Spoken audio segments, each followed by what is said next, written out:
The insult didn't sting, it burned. We had just buried my grandfather when my father looked me dead in the eye and said, "You're useless now. Leave." No grief, no pause, just venom dripping from his mouth as he shoved me out of the house we once shared. He had inherited $400 million that morning. The ink on the lawyer's papers wasn't even dry before he turned to me, his only child, and erased me like chalk from a blackboard. And I didn't argue. I walked out with nothing but silence. It wasn't always like that. As a child, I admired him. His sharp suits, his booming voice, the way he commanded rooms without lifting a finger. I thought he was invincible, a king, and I was proud to be his shadow. But shadows are easy to step on. Over the years, I learned what he really was: selfish, cruel, addicted to power. My mother had left because of it. I stayed, hoping one day he'd see me, choose me. Instead, he chose money. And in that moment, at my grandfather's funeral, he showed me what I really was to him: nothing. Still, I didn't scream, I didn't beg, I didn't even cry. Because while he celebrated his fortune, I remembered my grandfather's last words to me, whispered when no one else was around: patience. The truth will outlive arrogance. I didn't know what he meant then, but I would soon enough. The first crack appeared less than 24 hours later. The lawyer called me. His voice carried a suppressed chuckle. "Your father," he said, "is already throwing parties. Has he even read the will?" My pulse quickened. Why? That's when he laughed, low, controlled, almost pitying. Because the money isn't his. Not really. I met the lawyer the next morning. The office smelled of old books and polished wood. He slid the document across the table, his eyes glinting. I read carefully.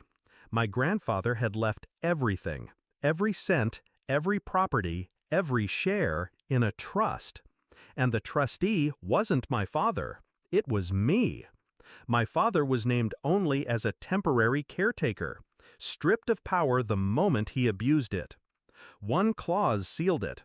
If he acted against me in any way, financially, emotionally, publicly, the trust passed directly into my hands. I sat back, heart steady. The trap had already been set. My grandfather had built it years ago. My father had just walked straight into it. I didn't rush home. I let time do the cutting. 2 days later, the party stopped. The phone calls began. My father's tone shifted from arrogance to unease. "There seems to be a problem with the bank," he muttered. "Some confusion." I told him nothing. By the end of the week, he was frantic. Investments frozen, accounts locked, creditors circling. His empire, built on greed, already crumbling. And still, I stayed silent. The confrontation came on a gray Tuesday morning. I walked into his office unannounced. He looked smaller somehow, hunched behind his desk, phone pressed to his ear as he barked at another banker who refused him.